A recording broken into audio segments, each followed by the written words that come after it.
अस्सलाम वालेकुम ख़वातीन और हज़रात, मैं हूं यासीन, मैं हूं Ayesha and welcome to the discussion room. So एक और नए एपिसोड में आपको खुशामदीद कहते हैं। और आज का हमारा दरअसल टॉपिक है मूविंग अब्रॉड।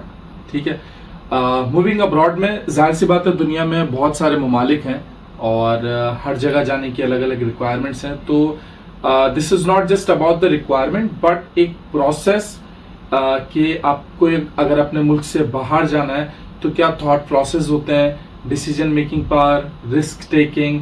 और हम क्योंकि यूएई में मूव हुए हैं तो उसके अलावा हम थोड़ा सा इसका भी प्रोसेस बता देंगे, डॉक्यूमेंटेशन रिक्वायरमेंट्स वगैरह सारी चीज़ें किस तरीके से प्रोसेस करनी होती हैं, डॉक्यूमेंटेशन अटेस्टेशन क्या करनी होती है और बहुत सारी नो हाउ इंशाल्लाह। तो शुरू करते हैं। Yes please. अच्छा, मैं इस टाइम आप लोगों को बताना चाहूंगी कि ये प्रोसेस हम चूंकि यहाँ पे 2023 में मूव हुए थे तो हम सिर्फ इस प्रोसेस की बात करेंगे। उसके बाद जितना कुछ हुआ है इन 2 सालों में, चूंकि वाकई ही बहुत ज्यादा चेंजेस सुनने में आए हैं, वो आप लोग अपनी रिसर्च के हिसाब से ही आइएगा। लेकिन हम चूंकि 2023 में यहाँ मूव हुए थे तो हमने क्या चीज फेस की, हम सिर्फ आपको सबसे पहले वहीं से बताएंगे। सबसे पहले जो मुझे लगता है हमें उस बारे में बात करना चाहिए वो है डिसीजन मेकिंग की। और उसमें सीन ये था कि हम लोगों ने बहुत अचानक डिसाइड किया था कि हम यहाँ पर आएंगे। हमने लिटरली 2 महीनों में डॉक्यूमेंटेशन करवाई और उसके बाद हम यहाँ मूव हो गए, जो कि इन जनरल हिसाब से बहुत जल्दी था। बट चूंकि हमें करना था, बस हम लोगों को कुछ धुन सवार हो गई थी। इनका तो नहीं कहूँगी कि मुझे हो गई थी, तो फिर मैंने इनसे कहा तो फिर इन्होंने भी मेरी बात मान ली। तो इस तरह हम यहाँ पे मूव हुए। अच्छा, अभी डिसीजन मेकिंग की अगर बात करें तो सबसे पहले मैं बता दूं कि जितना आसान लगता है उतना आसान होता नहीं। लेकिन मैं एक चीज में बिलीव रखता हूँ कि डिसीजन लेना जरूरी है। क्योंकि ऑल्दो अगर मैं शादी से पहले की बात करूँ, मेरा बहुत पहले से प्लान था कि मैं बाहर मूव होऊंगा। ठीक है, तो लेकिन अमूमन होता क्या था, मैं अपने आप को एक तरीके से एक्सक्यूजेस में डाल के रखता था कि अच्छा अभी ये हो जाए, अभी वो हो जाए, या मेरे पास इतने पैसे जमा हो जाए। मैंने कभी इंफॉर्मेशन इकट्ठी करने की सोची ही नहीं, क्योंकि मैं एक्सक्यूजेस के उसमें दबा हुआ था। जब तुमने बोला ना कि यासीन जाना है, because you have already decided. अब उस टाइम पे मैंने क्या करना था, मैंने चीजों के प्रोसेस देखने थे, क्या डॉक्यूमेंटेशन रिक्वायर्ड है, वीजा की पॉलिसीज क्या चल रही हैं और किस तरीके से मूव होना है, यहाँ पे आने के बाद रिहाइशें क्या होंगी। तो स्टेप बाय स्टेप मैंने डायरेक्ट रिसर्च मोड पे आ गया था। तो डिसीजन मेकिंग वाला प्रोसेस मेरा बहुत कम रहा, क्योंकि यू हैव ऑलरेडी डिसाइडेड। क्योंकि मैं पहले बहुत टाइम तक अपने आप को एक्सक्यूजेस देता रहा कि मेरे पास इतनी सर्टेन अमाउंट होगी तो ही मैं बाहर जाऊंगा। अच्छा, मैं अपने व्यूवर्स को ये भी बताना चाहूंगी कि पाकिस्तान में और स्पेशली कराची में हम लोग उस टाइम पे बिल्कुल सेटल थे और ऐसा नहीं था कि हम लोग या किसी तरह से फाइनेंशियली स्ट्रगल कर रहे थे। We were very very comfortable. हमारे पास अच्छा घर था, सब चीजें हमारे पास मौजूद थी। बट चूंकि हम दोनों को ना कुछ कह सकते हैं कि उससे चुल कह सकते हैं कि हम लोगों को ये था कि यार हमें इस लेवल पे नहीं रहना, हमें यहाँ से आगे बढ़ना है। तो इसीलिए हमने इतनी जल्दी फैसला कर लिया और हमने इतनी जल्दी रैप अप किया। हम लोगों को ये था कि बस यार जाना है। एक कभी कभी ऐसा होता है कि आपके जहन में ना वो बात अल्लाह ताला की तरफ से आ जाती है कि अब आपने यहाँ से निकलना है। तो हम लोगों ने भी डिसाइड कर लिया था। उस टाइम पाकिस्तान के हालात थोड़े थोड़े खराब होने शुरू हुए थे और स्पेशली हमारे जाने के बाद तो फिर बहुत सारे लोगों ने माइग्रेशन की। लेकिन उस टाइम तक हालात काफी हद तक स्टेबल थे। और उसके बाद अब ये पूरा प्रोसेस, अभी हम लोग सबसे पहले आप लोगों को इसकी डॉक्यूमेंटेशन बता देते हैं कि जब हम लोगों ने डिसाइड कर लिया कि क्या करना है, उसके बाद हम लोगों ने एक प्रोसेस किया है, वो है डॉक्यूमेंटेशन का। क्योंकि डॉक्यूमेंटेशन पाकिस्तान से करवा कर आना बेस्ट है। अगर आप यूएई मूव हो रहे हैं तो you have to make sure कि आपकी डॉक्यूमेंटेशन कंप्लीट हो। और उसके प्रोसेस में सबसे पहले आपने जो चीज करवानी है वो यासीन बताएंगे आपको, क्योंकि डॉक्यूमेंटेशन वाली बातें मैं भूल जाती हूँ। It's really critical. और लिटरली हम लोगों को इतनी ख्वारी हुई है ना इस चीज के लिए। हम लोगों को, मुझे याद पड़ता है कि हम लोग 1-2 महीने जो हमें ये इतना टाइम लगा है ना वहां से यहाँ मूव होने में, वो सिर्फ डॉक्यूमेंटेशन की वजह से हुआ है। क्योंकि हमारे पास पैसे भी थे, सब चीजें मौजूद थी और जो चीजें हम लोगों ने कलेक्ट करनी थी वो कलेक्ट कर ली थी, सब चीजें वाइंड अप कर ली थी। उस वाइंड अप में इतना टाइम नहीं लगा जितना सिर्फ डॉक्यूमेंटेशन में टाइम लगा। और उसके पीछे इतनी ख्वारी हुई है कि हम लोग हर रोज किसी ना किसी डॉक्यूमेंटेशन के लिए ही भाग रहे होते थे कि यार फलानी जगह से ये चीज अप्रूव करवा लें, वहां से स्टैंप लगी नहीं लगी, वहां से अप्रूव्ड हुआ नहीं हुआ। कि हमें जितनी भी हमने डॉक्यूमेंटेशन करवाई है उसमें हमें तकरीबन 1,20,000 रुपए लगे हैं। और प्लस ख्वारी तो वो तो एक अल्टीमेट चीज़ है। वो कराची वाले जैसे कराची जैसे शहर में ये ना हो तो आप कराची वाले कहरा ही नहीं सकते। यस ऐसे ही। डॉक्यूमेंटेशन से पहले बात दरअसल मुझे ये कहनी थी कि जो आयशा ने एक बात कही कि हम लोग वहाँ पे अल्हम्दुलिल्लाह बिल्कुल सेटल थे। तो अभी बाहर जाने की जब बात हो रही है तो एक चीज ये होती है कि आपका मकसद क्या है बाहर आने का, ठीक है। जैसा भी आयशा ने कहा कि we were very comfortable in terms of financially, ठीक है, क्योंकि तुम्हारा मेरी अप्रोच आगे बढ़ने की भी थी मजीद, प्लस ये कि हमें सेफ्टी सिक्योरिटी वाला कंसर्न भी था कि हम चाहते थे कि जब हम घर से बाहर निकले तो हम उस टेंशन में ना हो कि भाई खुदा ना खास्ता मेरे साथ कोई मसला ना हो जाए, कुछ मोबाइल ना छिन जाए, या मैं रात को कंफर्टेबली घर से अकेले बाहर निकल सकती हूँ या नहीं निकल सकती, मैं आराम से कहीं बाहर रह सकता हूँ या नहीं रह सकता। तो बाहर निकलने का जो भी आपका मकसद होता है ना, वो भी डिपेंड करता है, क्योंकि ये आपको हेल्प करेगा कि आपने किस कंट्री में मूव होना है। आई थिंक हम लोगों का मेन मोटिव जो रहा है वो हमेशा पर्सनल ग्रोथ का रहा है, चाहे यासीन हो चाहे मैं हूँ। और आई थिंक यही चीज़ हम लोगों को मोटिवेट करती रही है कि किस तरह से हम या तो अपने आप को बेहतर कर सकते हैं, अपनी सिचुएशन को बेहतर कर सकते हैं। और मैंने आप लोगों को बताया कि हम लोग कंफर्टेबल थे, बट हम लोगों को ये था कि यार अब यहाँ पर ये जगह आ गई, यहाँ पर रुकना नहीं है, अब आगे क्या कर सकते हैं। तो हम लोगों ने इतना रश डिसीजन लिया, तो मुझे लगता है कि थोड़ा सा हमें टाइम लेना चाहिए था, लेकिन हमने वो नहीं लिया। बट जो भी होता है आई थिंक वो नसीब की चीज़ होती है। तो thank God we have decided it at the right time. At the same time ऐसा नहीं है कि कराची में हमें कोई मसला था। अगर यासीन ये बात कह रहे हैं ना, तो उसका मेन पर्पस यही है कि कराची में उस टाइम पे ना आपके साथ चोरियां बहुत होती हैं, ठीक है। अगर आप अपना फ़ोन लेके जा रहे हैं, अपना पर्स लेके जा रहे हैं, सो उस टाइम पे वो बहुत उरूज में था कि आप जो है अगर आप कराची की किसी भी जगह पे खड़े हुए ना, तो कभी भी दो लोग आकर आपको गन दिखाकर आपसे स्नैचिंग कर सकते हैं। वो बहुत कॉमन चीज़ है। तो हम लोगों को ये था कि किसी ऐसी जगह मूव हो जाए जहाँ पर हम सेफ फील करें, और ऐसा ना हो कि यार हम लोग ना वॉक के लिए जा सकते हैं ना कुछ कर सकते हैं। तो इस तरह की चीज़ें हम देख रहे थे। तो फिर हम लोगों को यहाँ उस टाइम पे हमने ये नहीं सोचा था कि वॉक वगैरह का सीन है, लेकिन इन जनरली हमें सेफ्टी सिक्योरिटी चाहिए थी, तो विच इज़ वेरी नाइस। तो अभी हम लोगों ने फिर डिसाइड किया और फिर हम लोग यहाँ पर आए। अब मैं यासीन प्लीज़ डॉक्यूमेंटेशन का बता दें ताकि लोगों को भी फिर इस चीज़ का अंदाजा हो जाए। डॉक्यूमेंटेशन में सबसे पहले तो हर इदारे से जो जहाँ से भी आपने अपनी डिग्री ली है, जहाँ से भी आपने अपने सर्टिफिकेट लिए, सबसे पहले आपको दोबारा वहाँ पे अनफॉर्चुनेटली जाना पड़ेगा। सबसे पहले जैसे अगर आपने मैट्रिक किया है, सही है, एसएससी बोर्ड से, तो आपको पहले मैट्रिक बोर्ड ऑफिस जाना होगा, वहां से अपनी चीजें टेस्ट करवानी होंगी। उसके बाद अगर आपने इंटर किया हुआ है तो आप इंटर बोर्ड ऑफिस जाएंगे, जो कि औरंगाबाद एरिया का नाम नाजमाबाद साइड पर है। तो वहां पे आपको जाना होगा, वहां से आपको अटेस्टेशन करवानी होगी। अटेस्टेशन करवाने में वो नॉर्मली क्या होता है कि आपके डॉक्यूमेंट लेके रख लेते हैं, सही, या तो उससे फोटोकॉपी लेते हैं, वो अटेस्ट करके आपको एक एनवेलप में सील करके देते हैं। हाँ, जैसे वो सील भी क्या है, बस वो न्यू लगा के एक स्टैम्प करके एक स्टेपल कर देते हैं, जो कि कोई भी कॉपी कर सकता है। खैर this is not the point. वो दोनों चीजें करवाने के बाद फिर आपने अगर बैचलर्स किया हुआ है, मास्टर्स किया हुआ है, तो आपको अपनी यूनिवर्सिटी जाना होगा, जहां से भी आपने अपना ग्रेजुएशन या मास्टर्स किया है, वहां पे आपको जाना होगा। जिस इदारे ने आपको डिग्री इशू की है, दोबारा से आपको उसी के पास जाना है कि भाई ये डिग्री आपने मुझे इशू की थी, इसको अटेस्ट कर दें। तो उसके बाद जब आपने अपनी मैट्रिक की, इंटर की और यूनिवर्सिटी की डिग्री अपने अपने इदारे जहां से वो ऑलरेडी इशू हुई है, वहां से अटेस्ट करवाने के बाद फिर मैट्रिक और इंटर की डिग्री जो उन्होंने आपको अटेस्ट करके दी है, जो कि आपका सर्टिफिकेट है, मार्कशीट और सर्टिफिकेट, वो लेके जाना होता है आपको आईबीसीसी के ऑफिस, जो कि लियाकत नेशनल हॉस्पिटल के पास है। yes. वहां पे आप जाते हैं, वहां से फिर वो ओरिजिनल के ऊपर अटैच करके देते हैं। फिर वो जो फाइनल स्टैंप होती है वो उसके पीछे लगा के देते हैं कि हाँ भाई ये आईबीसीसी से अप्रूव्ड है। मैट्रिक की और इंटर की वो दोनों जगह से सेम होगी, क्योंकि वो टेक्निकली इंटर बोर्ड फाइनल वही करते हैं। और जो फिर आपकी बैचलर्स और मास्टर्स की डिग्री है, वो आपको लेके जानी होगी अपनी यूनिवर्सिटी के बाद एचएससी के ऑफिस।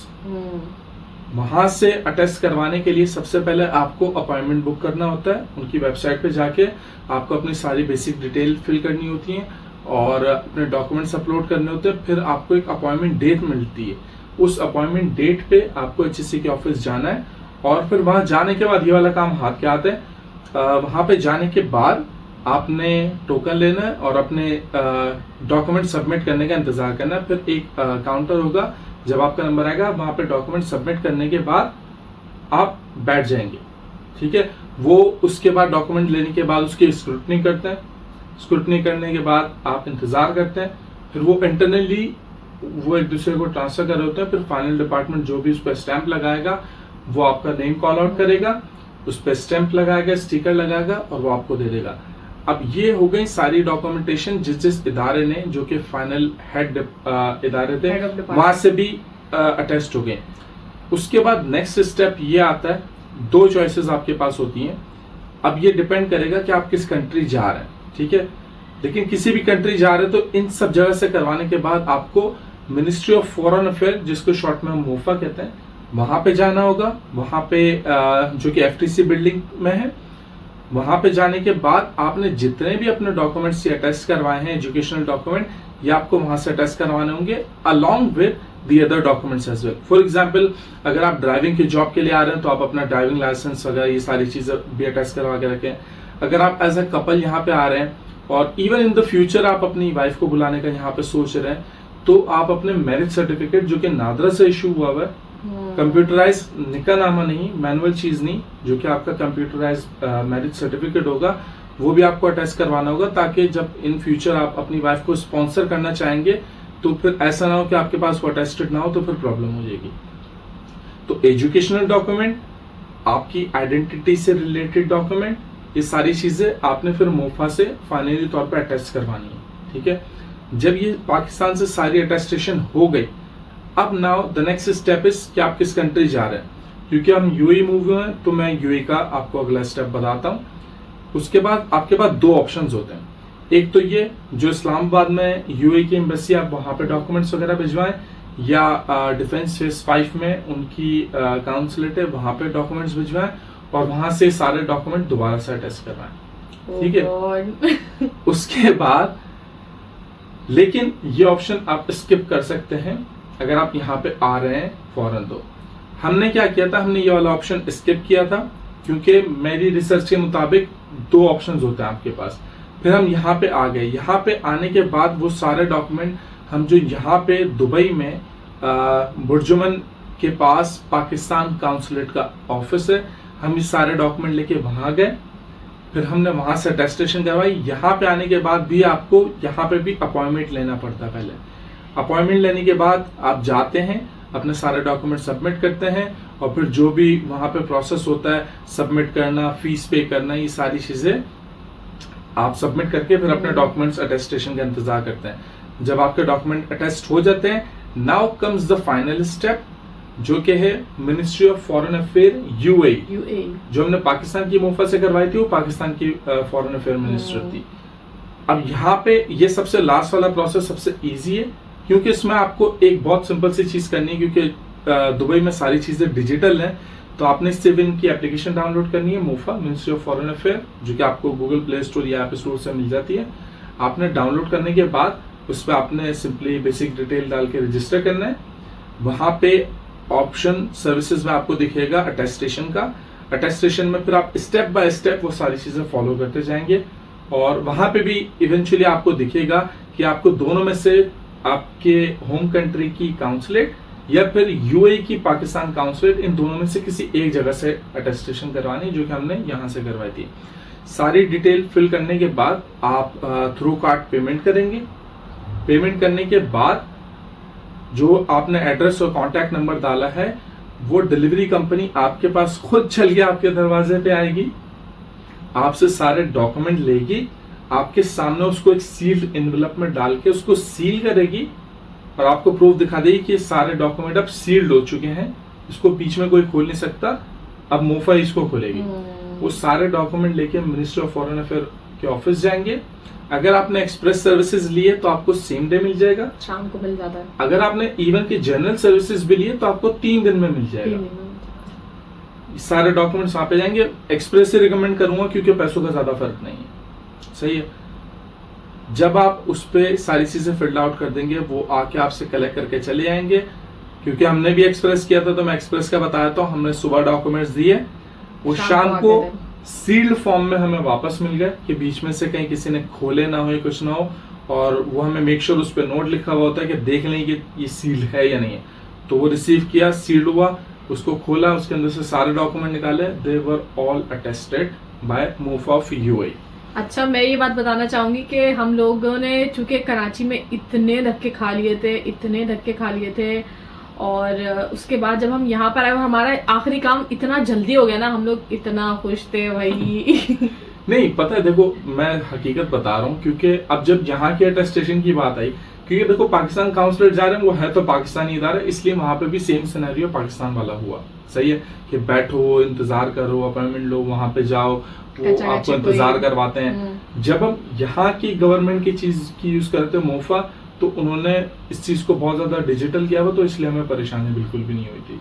नहीं, मुझे ऐसा लगता है कि कहीं ना कहीं हमारे तालीमी इदारों को थोड़ा सा सोचना चाहिए कि इतना ज्यादा आपने एक चीज को कॉम्प्लेक्स क्यों किया हुआ है। क्योंकि हमारे साथ ये हो कि हमने अपनी मैट्रिक की डिग्री पहले अटेस्ट करवाई, ठीक है, उसमें पैसे लगे, इंटर की डिग्री अटेस्ट करवाई, उसमें पैसे लगे, इन दोनों को करवाने के बाद फिर आईबीसी से करवाई, आईबीसी से करवाने के बाद फिर हमने अपनी आगे ग्रेजुएशन की डिग्रीज अटेस्ट करवाई, फिर उसके बाद उन सब चीजों को लेकर काउंसलेट जाओ। इतनी खारी, मतलब इतना लंबा किया हुआ ही क्यों है इन लोगों ने। इस चीज को थोड़ा सा सिंपलर कर दें तो लोगों के लिए भी आसानी हो जाए। अब एक डिग्री अगर आपने अटेस्ट की है, किसी इदारे ने एक डिग्री आपसे रिसीव हुई है, तो फिर उसी चीज को अटेस्ट करने की क्या जरूरत है? नहीं, अब या तो फिर आप हमें जब हमें वो डिग्री मिली है तो उसी टाइम पे अटेस्ट करके दें, हम अलग अलग करवा कर। और मैं आपको सच बता रही हूँ, इसमें इतना टाइम लगा था, इसमें हम लोगों के पैसे भी बहुत लगे, 1,20,000 सिर्फ इन्हीं कामों में इधर से उधर खारी में लगे। छोटी मोटी चीजों में इतना पता नहीं चलता, लेकिन जब मैं फाइनल कैलकुलेशन करने बैठा कि किस जगह पे कितने पैसे गए, कितना टाइम लगा, आना जाना, ये सारी चीजें, जब वो इन दी एंड तकरीबन मेरे अकाउंट से 1 के आसपास वाइप आउट हो चुके थे। हाँ, और उसके अलावा ये तो सिर्फ पैसों की बात है। चलो, बंदा अगर पैसे खर्च कर रहा है तो उसके साथ इतनी ख्वारी नहीं होनी चाहिए। मतलब अगर आप पैसे दे रहे हो तो आपको आसानी होनी चाहिए ना, लेकिन ख्वारी तो अलग ही है। वो तो एक लगता है कांस्टेंट ही है कि अगर आपने ये सब करवाना है तो आपने ख्वारी करवानी है। अब जैसे मैं आपको छोटी सी बात बताती हूँ कि छोटा सा रेंट है मेरा, कि अभी लिटरली हम लोग डॉक्यूमेंटेशन करवा रहे हैं और हमारे पास एक किसी चीज की हमें कॉपी चाहिए, उनके पास कॉपी का प्रिंटर भी मौजूद नहीं है कि आप वहीं खड़े खड़े प्रिंट निकाल देना। अब वो हमें कहेंगे कि फलानी जगह जाओ, हम यहाँ लियाकत नेशनल वाले जगह पे गए थे। होता ना उनका। हाँ, वो एसएससी था ना, वो डिपार्टमेंट का इदारा जो लियाकत नेशनल के पास एक आईबीसीसी है और एसएससी के पास से एचएससी का ऑफिस है। एचएससी गए थे, एचएससी सॉरी, जिसके जब आप अंदर जाते ना तो पहले आपको खौफ आता है कि मैं कहाँ गया, क्योंकि वो काफी अंदर जाके ऐसा लग ही नहीं रहा था कि ये कोई गवर्नमेंट इदारा और ये एक्टिव है। अंदर जाने के बाद कहीं जाके वो पहले शुरू में सन्नाटे वाली बिल्डिंग, कहीं पे कुत्ते, कोई चरसी मवाली, फिर मैं जब दरवाजे से घुसा मुझे लगा था कि शायद ये बंद हो चुका है, यहाँ तो कोई सालों से नहीं आया। सो बहरहाल स्टोरी ये है कि फिर हम लोगों ने उस इतने छोटे से फोटोकॉपी को करवाने के लिए हम लोग कहाँ ख्वार हुए। अब जाहिर सी बात है, लियाकत नेशनल के आसपास कोई ऐसा फोटो प्रिंट वाला नहीं है।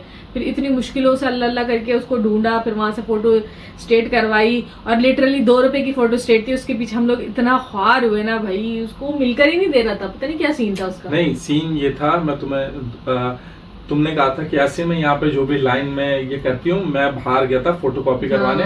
मैं बाइक पे ख्वार हो रहा था और ये वेट करनी थी कि मैं कब वापस आऊंगा ताकि हम अपने अगले स्टेप पे जा सकें। और वो फोटोकॉपी करवाने में ही इतनी देर हो गई कि टाइम काफी ज्यादा जाया हो गया था। छोटी छोटी चीजें होती हैं, अगर थोड़ी सी हमारी हुकूमत इस चीज को थोड़ा सा सीरियस ले ले और तो बहुत अच्छा हो जाए। कितने ही लोग बाहर आना जाना चाहते हैं लेकिन उनको लिटरली इतनी ख्वारी हो जाती है।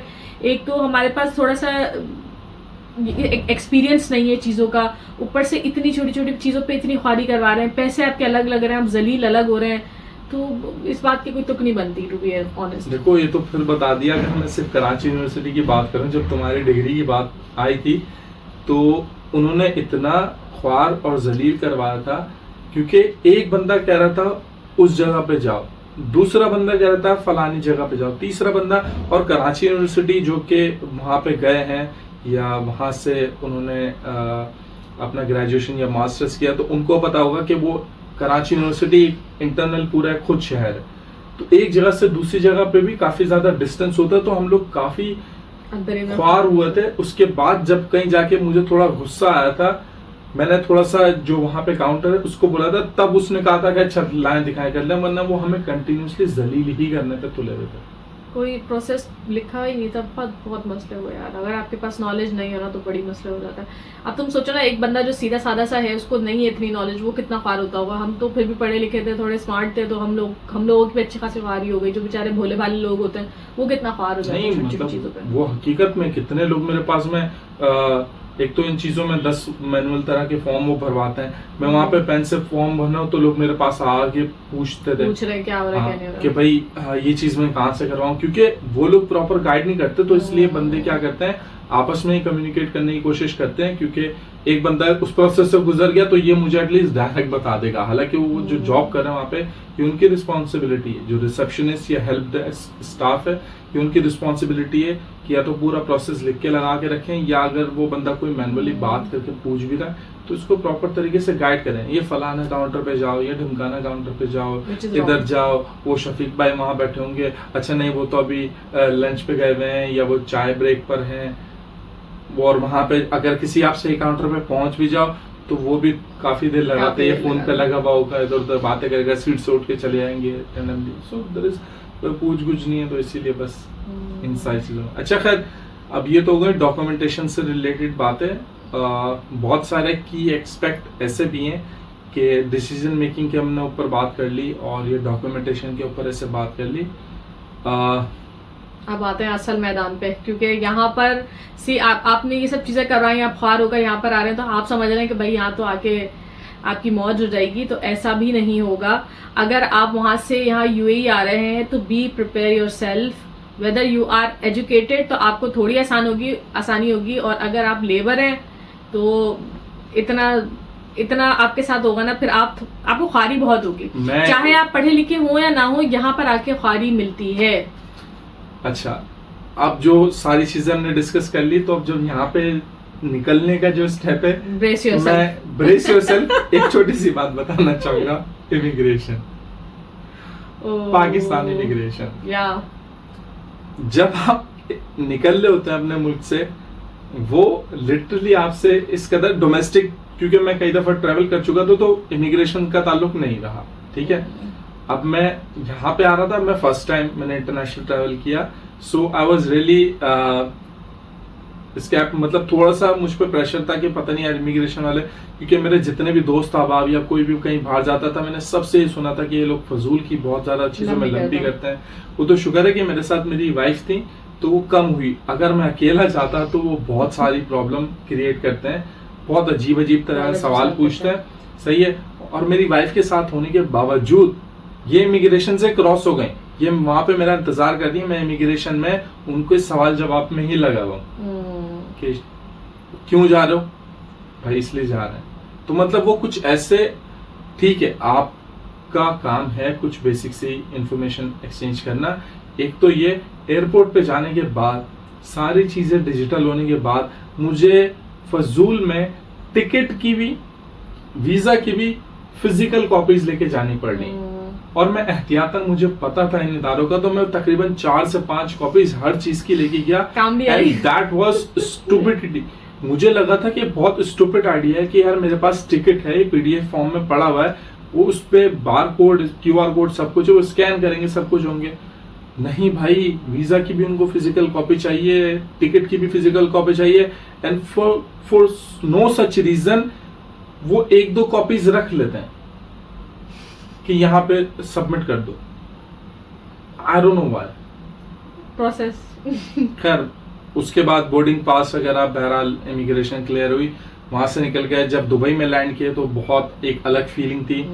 और वहां पे लैंड करने के बाद फिर मुझे लगा कि यहाँ की इमिग्रेशन भी सवाल जवाब कुछ भी करेगी, लेकिन इवेंचुअली हुआ क्या, स्मार्ट गेट है, पासपोर्ट रखा, स्कैन हुआ, आई स्कैन हुआ एंड डोर ओपन हुआ, मैं निकल गया। अब मैं सोच रहा हूँ कि यार किसी ने मुझसे पूछा ही नहीं कुछ। स्मार्ट गेट के थ्रू एंटर हो गए। अब आते हैं यहाँ के चैलेंजेस पे। तो अभी आते हैं कुछ एरियाज की बात के ऊपर कि आप जब यहाँ पे आ रहे हैं तो आपने रहना कहाँ पर है, ठीक है। Totally depends on your budget, क्योंकि यहाँ पे सस्ते और महंगे एरियाज दोनों अवेलेबल हैं, ठीक है। तो दुबई और शारजा जो है ये ट्विन सिटी है। जब आप शुरू में आ रहे हो तो मैं बिल्कुल रिकमेंड नहीं करूंगा कि आप सस्ते के चक्कर में शारजा में रहें, आप दुबई में ही कोई जगह लें। बेशक दुबई और शारजा बॉर्डर जो है अल नहदा वाला एरिया वो बहुत ज्यादा रिकमेंडेड रहता है, क्योंकि दुबई का जो ट्रांसपोर्ट है वो बहुत ज्यादा कन्वीनियंट है कि बेशक ऐसा नहीं कि आप बहुत ज्यादा मेन सिटी में रहे, क्योंकि वहां का रेंट बहुत ज्यादा होता है। तो उसको अवॉइड करके आप थोड़ा सा किसी दूर के एरिया में रहे। ट्रांसपोर्ट के हवाले से बिल्कुल परेशान ना हो।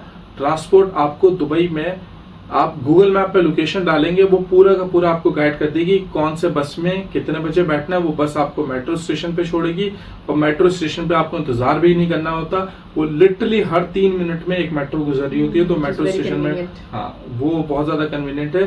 तो अल नहदा या इस तरीके की किसी एरिया में रहे, आप गूगल पे एक दफा डाल के चेक कर लीजिएगा इस एरिया के बारे में। और जब भी आपको कहीं इंटरव्यू के लिए जाना हो तो आप पहले से थोड़ा सा प्रायर निकल जाए। अगर कोई भी स्पेसिफिक टाइम दिया है, अगर आपको दिखा रहा है कि आप 1 घंटे में पहुंच जाओगे तो आप 1.5 घंटे का माइंड रखें शुरू में, ताकि आपको चीजों का आइडिया हो जाए। अगर लेकिन आपका बजट ज्यादा है, आपको बजट का कोई इशू नहीं, तो फिर आप ऑब्वियसली अपने जहां भी आपको कन्वीनियंट लगता है कि हाँ भाई ये एरिया मुझे अच्छा लग रहा है या मुझे यहाँ पे रहना है, तो आप रह सकते हैं। बेड स्पेस, पार्टीशन, रूम और एक अपना रेजिडेंशियल, ठीक है। अगर आप बेड स्पेस ले रहे हैं तो जाहिर सी बात है उसमें आपको मल्टीपल, एक रूम होता है उसमें मल्टीपल बेड्स लगे हुए होते हैं, वो बेड स्पेस कहलाता है, जो कि आपको तकरीबन 500 से 800 की रेंज में मिल जाता है। 500 से 800 धर्म की रेंज में आपको मिल जाता है। उसके बाद आता है पार्टीशन। पार्टीशन होता क्या है कि वो एक ही अपार्टमेंट में उन्होंने सेक्शंस बनाए हुए होते हैं और उस सेक्शन में लॉफ्ट पार्टीशन डाल देते हैं कि ऊपर और नीचे ऐसे करके कि आप सामान रखें, और ऊपर उन्होंने बेड, वो लिटरली इतना सा एरिया होता है कि जहाँ पे वो सिंगल का सिंगल मैट्रेस जो होता है वो वहां पे सिर्फ आ जाता है, ठीक है।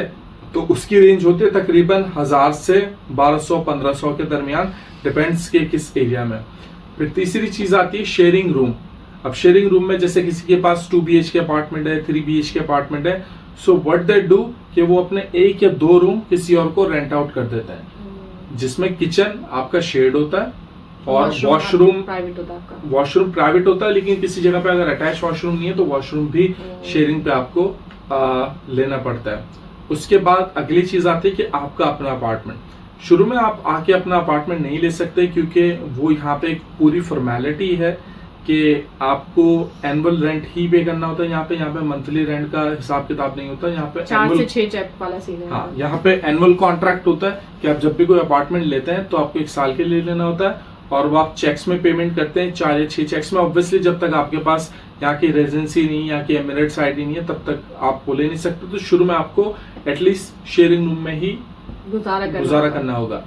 अच्छा, तो यहाँ पे जॉब हंटिंग के लिए मैं कुछ एप्लीकेशंस बता भी रहा हूँ, और उनके लिंक भी मैं डिस्क्रिप्शन में दे दूंगा, ताकि जो लोग ऑलरेडी पाकिस्तान में हैं और यहाँ आने की सोच रहे हैं, तो वो ये कुछ एप्लीकेशंस हैं, इनसे काफ़ी ज़्यादा आपको हेल्प मिल जाएगी।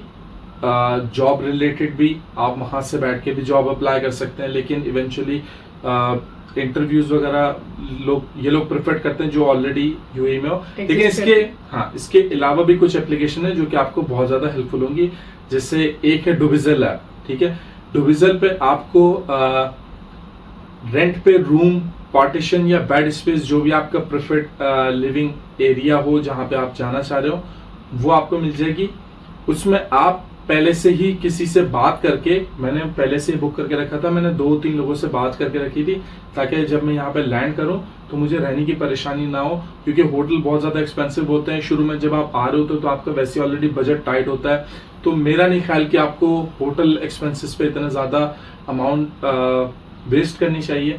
तो ऐसे आप पहले ही डुबिजल पे, अगर आपको प्राइवेट रूम चाहिए किसी के साथ शेयरिंग पे, तो वो भी वहां पे आपको मिल जाएंगे। अगर आपको पार्टीशन या बेड स्पेस चाहिए तो वो भी आपको मिल जाएंगे। सिंपली ऐप डाउनलोड करें, वहीं पाकिस्तान में बैठ के उस पर रजिस्टर कर सकते हैं। ऐसी कोई रिक्वायरमेंट नहीं कि आपका यूएई का नंबर होना जरूरी है, यहाँ पे होना जरूरी है। सिंपल सी एप्लीकेशन है, डाउनलोड करने के बाद उसके ऊपर रजिस्टर्ड करें, और रजिस्टर्ड करने के बाद उसमें सामने ही सारे ऑप्शंस अवेलेबल हैं। तो रूम फॉर रेंट पे जाएं, वहां पे अपने बजट के हिसाब से सर्च करें, अपने बजट के हिसाब से, और बंदे से बात करें, उसको सिचुएशन बता दें। मैंने क्लियर कट बताई थी कि मैं पाकिस्तान में हूँ, मैं आ रहा हूँ और मैं इस तारीख को लैंड करूंगा, तो मुझे ये रूम या अपार्टमेंट या जो है ये चाहिए। तो आप उनसे बात करके रखें, एहतियातन 2 से 3 लोगों से डन करके रखें। यहाँ पे आने के बाद जब लैंड करें तो जो भी उन्होंने आपको लोकेशन सेंड की आप वहां पे जाएं। पहले कोई पेमेंट नहीं करनी, आपने सिर्फ बात अच्छे से करनी है, कम्युनिकेशंस अच्छे से करनी है कि ताकि आप उससे मेक श्योर कर दो कि आप आओगे।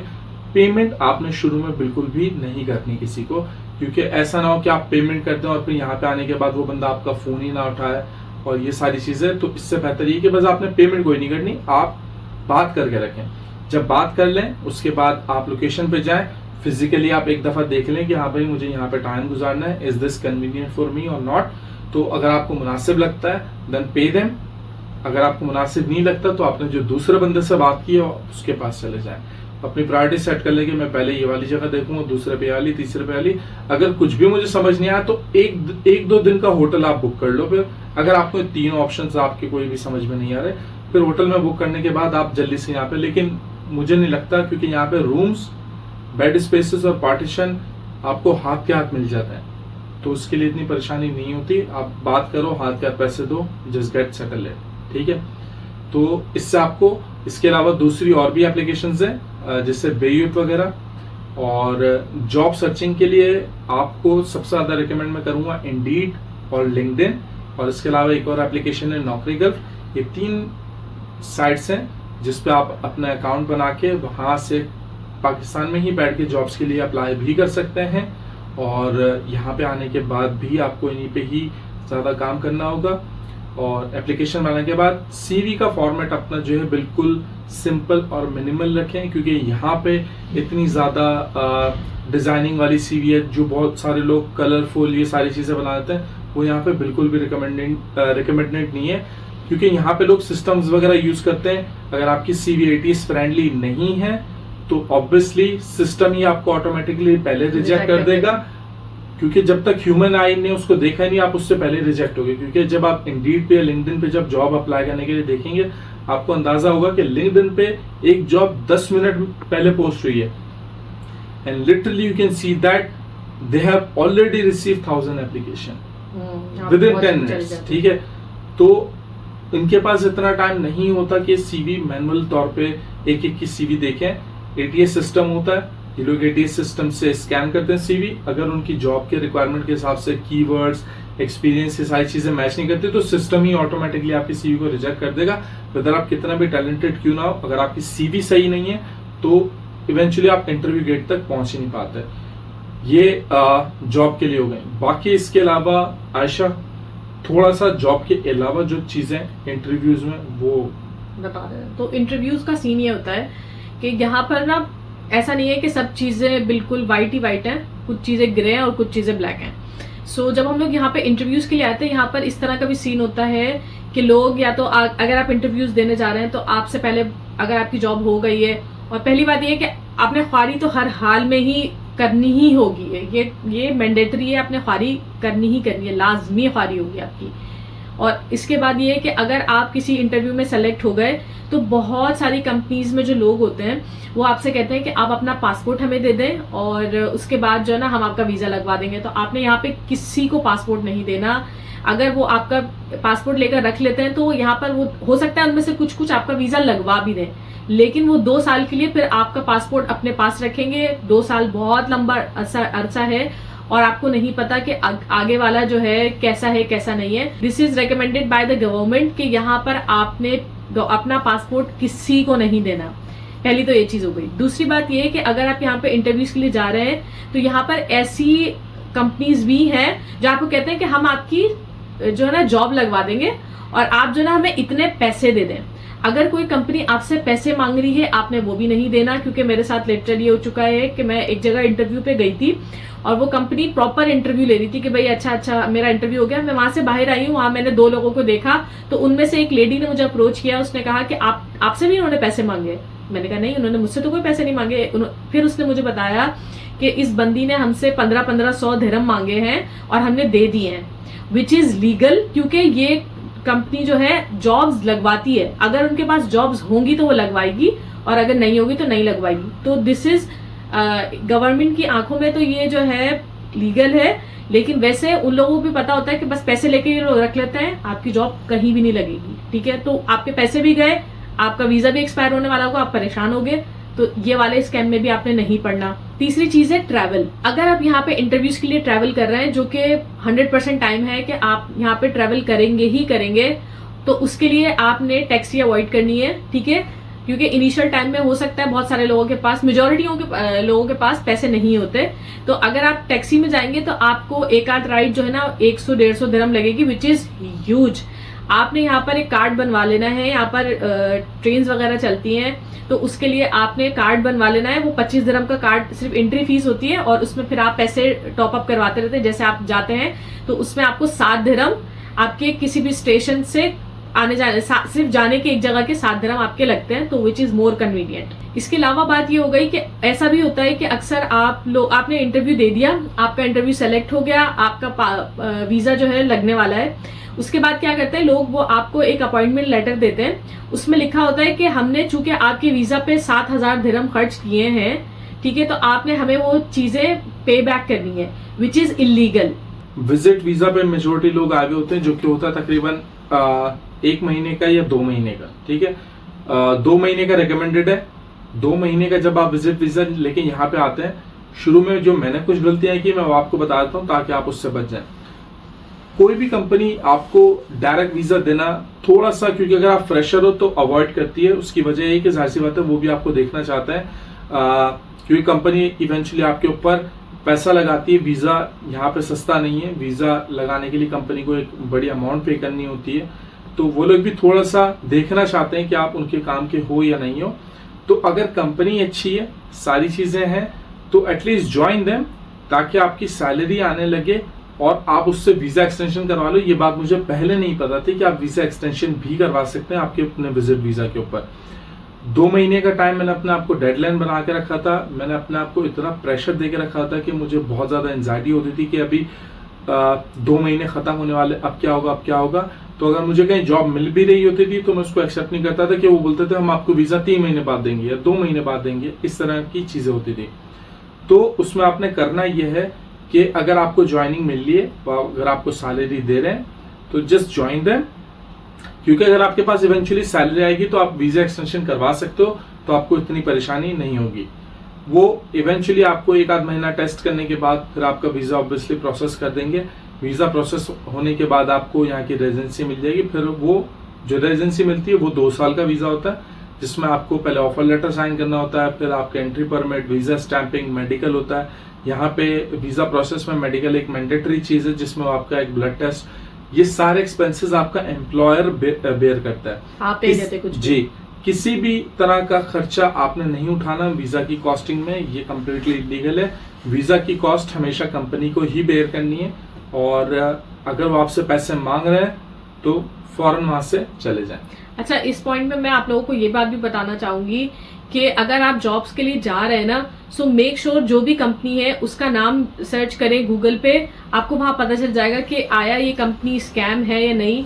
उसमें रिव्यूज होते हैं, लोग जॉब करने के बाद पर्सनली एक्सपीरियंस जो उनका भी होता है वो लिखते हैं।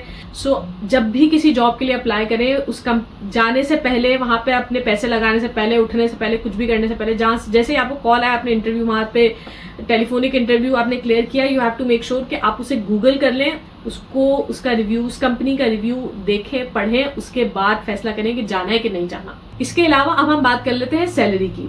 देखिए, यहाँ पर जो मिनिमम वेज है ना, अगर आप थोड़े पढ़े लिखे हैं, आपने यहाँ पे 2,500 या फिर 3,000 की यहाँ पे मिनिमम सैलरी है। ये एक ऐसी सैलरी है जो आपको मिनिमम है, ठीक है, लेकिन आप इसमें गुजारा कर सकते हो। इससे कम की सैलरी मत लेना। 2,000, 1,500 ख्वार हो जाओगे, लिटरली नेक्स्ट लेवल ख्वार हो जाओगे, क्योंकि इसमें 1,500 में आपका गुजारा नहीं होगा। यहाँ पे लिटरली रेंट इतना होता है, आप यहाँ पर खाने पीने का खर्चा होता है, तो आपको तकरीबन 2,500 से 3,000 का मिनिमम आपके पास अमाउंट होना चाहिए, तो आप यहाँ पर रह सकते हो।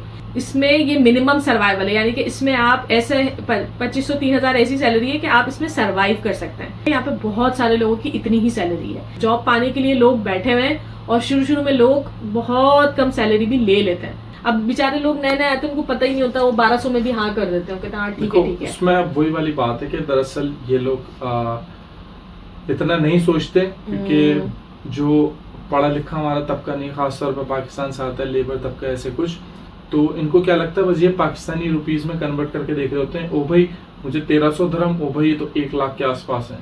अब वो ये नहीं देख रहे होते कि जाहिर सी बात है जब आप जिस मुल्क में रहते हो तो आपके खर्चे वहाँ के उसके हिसाब से ही होते हैं। होता है। अब इसमें 1200-1300 में उनको अकोमोडेशन वगैरह मिली हुई होती है, बेड स्पेस मिले हुए होते हैं, तो इस वजह से उनका एक वो नहीं जाता, तो उनको ऐसा लगता है कि भाई ये तो 1300 मेरे पूरे बच जाएंगे। हाँ। बहुत सारे हैं। शुरू में लोग ऐसे ही धक्के खाते हैं, तो आप जो सुनहरे ख्वाब देख कर आए तो थोड़ी सी अपनी आंखें खोल कर आइएगा, क्योंकि यहाँ पे मसले होते हैं। एक चीज है कि यहाँ पर आपको बेसिक नेसेसिटी पे ना आपको कोई ख्वार नहीं करेगा। यहाँ पे 24/7 लाइट आती है, पानी आता है, बिजली आती है, तो आपको ये मसला नहीं है कि मेरे घर में गैस नहीं आ रही, मेरे घर में पानी नहीं आ रहा, मेरा फ्रिज नहीं चल रहा, मेरी चीजें खराब ना हो जाए।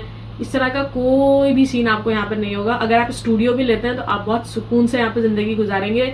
सो ये तो था हमारा एक्सपीरियंस। सही है, आप जब यहाँ पे खुद आएंगे तो आपका एक्सपीरियंस डिफरेंट होगा। मेक श्योर कि अगर आप आ रहे हैं तो हौसला हिम्मत रख कर आए, ठीक है। आपके कोई भी सवाल हो इस चीज को लेकर, सो प्लीज हमें कमेंट्स में जरूर बताइएगा, जहां तक हो सका हम जवाब देंगे। हमारी कोशिश यही होगी कि हर एक को इंडिविजुअली जवाब दे सके। और प्लीज हमें कमेंट्स में जरूर बताइएगा कि आपको हमारी पॉडकास्ट कैसी लग रही है। और इसी बात से आप लोगों से अलविदा लेते हैं। इंशाल्लाह अगले एपिसोड में आप लोगों से मुलाकात होगी। अगर आपके सवालात हैं तो प्लीज कमेंट में जरूर बताइएगा। तब तक अपना ख्याल रखिएगा, दुआ में याद रखिएगा। अल्लाह हाफिज। अल्लाह हाफिज।